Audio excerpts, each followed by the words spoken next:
Welcome back to the Living Classroom. Today we've got an exciting adventure. We're flying into South America, Peru, to see how indigenous Shipibo communities are using permaculture food forests to regenerate the Amazon rainforest. Let's go!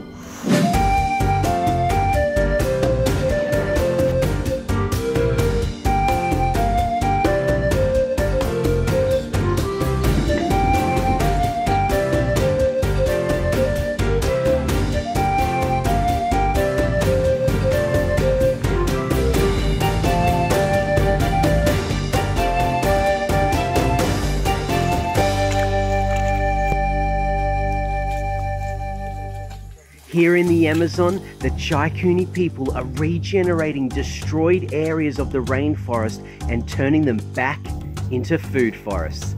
Now, food forests are forests that grow fruit, vegetables, herbs, and traditional medicines, and also help with climate change. Let's go find out which seeds and trees they are planting. Now this is a reforestation site using permaculture. Now what they've done is they've created a ground cover, which is a pinto peanut, a nitrogen fixing ground cover that's gonna start fixing the soil. And as soon as I get my hand under that soil, it's moist, there's fungus in there, it's decomposing, it's basically like a little compost pile. I've got all sorts of little creatures in there. And that's holding the moisture in for all these other trees to start growing up, like our nitrogen fixing canopy trees, like our popcorn cassias, ice cream beans. They're gonna provide the shade to hold the moisture in. And then you've got guavas, papayas, bananas, rambutans, the whole kit and caboodle that can start growing up under that canopy. Remember, a food forest isn't just about growing food, but also your own traditional medicines. Buenas tardes. Buenas tardes. Voy a explicar de acá es sangre de grado. Sangre de grado.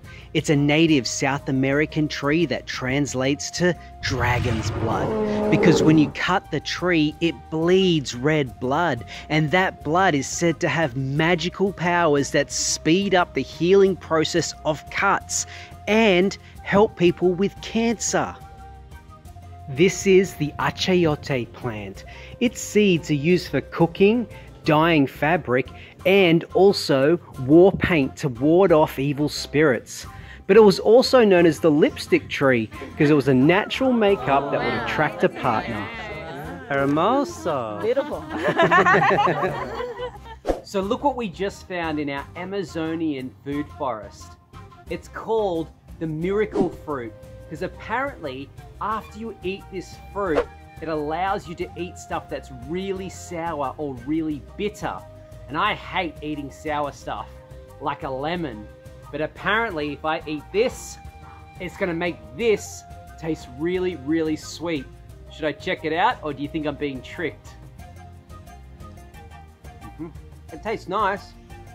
A little bit sweet, but not too much flavor. The real test is the lemon. You ready?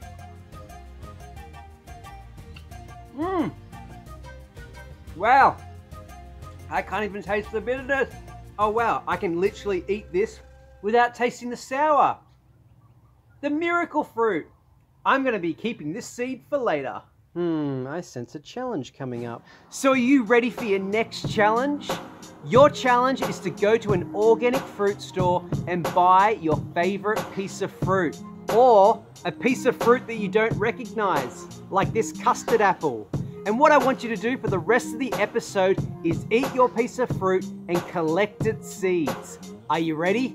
Let's go. Let's head back to the food forest.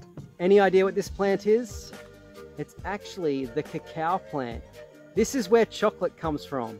You crack this open, you can eat the flesh off the seeds, and then the seeds are turned into cacao powder, which is then turned into chocolate. I've always wanted to be a cacao boy. Have you ever wanted your own supply of coffee? Well, here it is. It's a fantastic coffee plant that goes really well in the understory of a food forest. Never again will you have to buy coffee from the shops. Did you know that a food forest doesn't just feed us? It feeds all the beneficial insects in our garden, like ladybugs, cicadas, and cute little caterpillars. But do you know which insect is the most important insect for our garden? Bees! This is the amazing Melipona bee. It's a native stingless bee that pollinates all the flowers of the food forest so the trees can blossom with fruit. And inside this box is a beautiful hive full of very rare honey.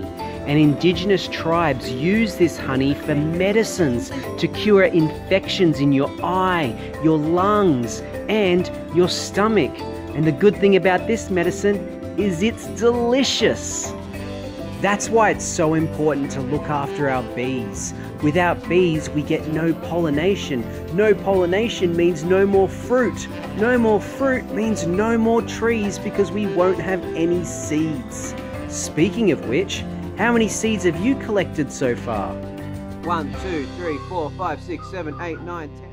The beautiful thing about this permaculture project is we're not only creating a food forest scattered with beautiful traditional Shipibo medicine plants, but we're also restoring the lungs of the planet, absorbing all that carbon and releasing all that beautiful oxygen back into the atmosphere. On Earth, everything is made from carbon. It's in the soil, the trees, the sky, the ocean, and even us. But when our Earth was really healthy, most of the carbon was stored safely under the ground with the help of trees and animals. But we chopped lots of those trees down and built mines and drills, and they all pulled all the carbon out of the ground so we could run our cars, heat our homes, and charge our phones and computers that allow you to watch this video. But where does all that carbon go? Unfortunately, it goes into our atmosphere through smog and pollution. So how can we, as students of the living classroom and guardians of the next generation, how can we put all that carbon back into the ground where it belongs? By planting trees.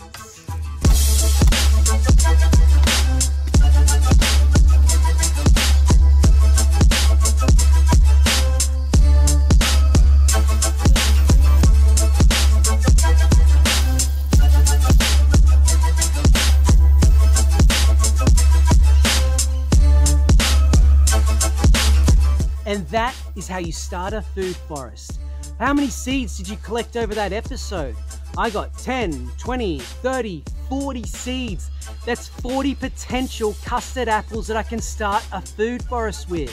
Now imagine with my seeds and your seeds, and we started food forests in our backyard. Imagine how much food we could grow. Imagine how many medicines we could make.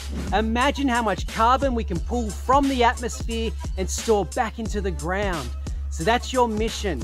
Start a food forest in your backyard. I want to see photos, hashtag Living Classroom Project Food Forest.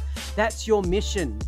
Next episode, we're flying out of the steamy jungles of Peru and up into the Andes Mountains to grow food above the clouds, 3,000 meters above sea level. These episodes are going to get crazier and crazier. And I want you to come along for the ride. Let's go! So keep an eye out for the next episode. And in the meantime, follow us on Instagram, Facebook, and YouTube, or send us an email, and maybe we can get a living classroom growing at your school. Bye!